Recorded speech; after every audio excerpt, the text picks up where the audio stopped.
السلام عليكم ورحمة الله وبركاته. بداية مرحبا يا جزائر.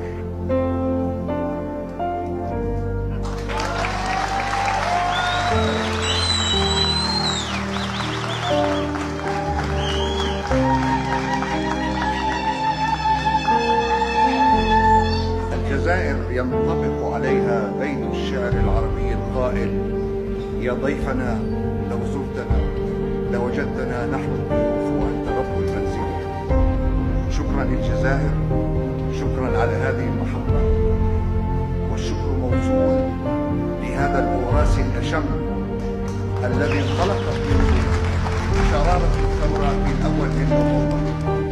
شكرا لكل الجزائر شعبا وقيادة وحكومة، وشكرا على هذا التكريم.